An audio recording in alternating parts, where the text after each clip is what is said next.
छुटकी भपरते से नूरवा हो, छुटकी भपरते से नूरवा जानुआ छूट जाई रे।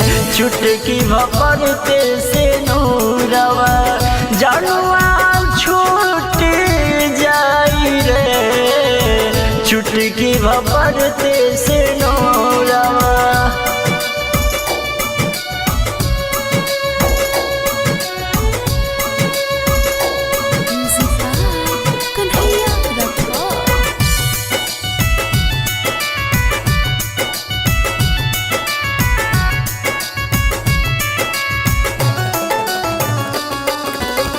याद आई ओही जगह पिपरा के छैया एक संगे कइल मुलाकात रे।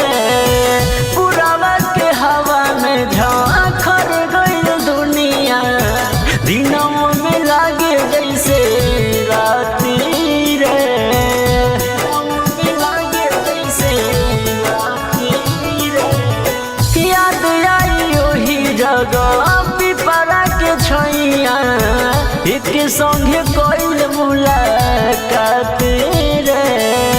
पुरावा के हवा में झांखर गइल दुनिया, दिनों में लागे जैसे राती रे।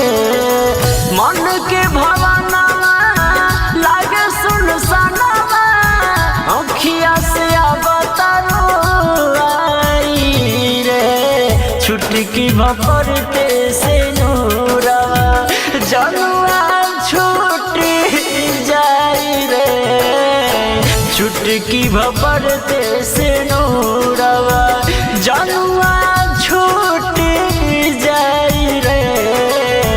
छुटकी भपरते से नूरवा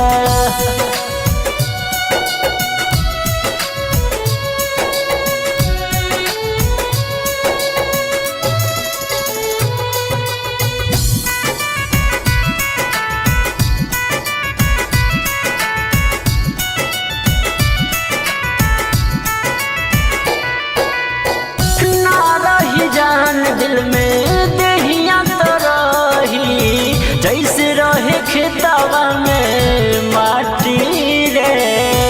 कहलाई दिलावा बन बोलाई राम जी, छूट जाई बचपन के साथी रे।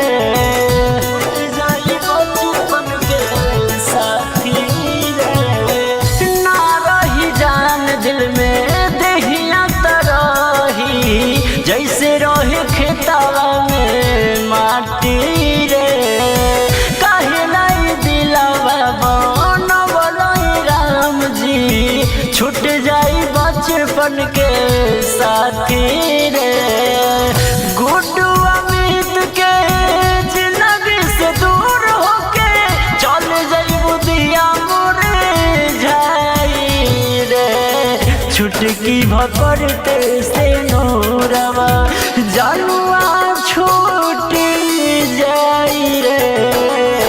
छुटकी भपरते से नूरवा जानुआ छूट जाई रे। छुटकी भपरते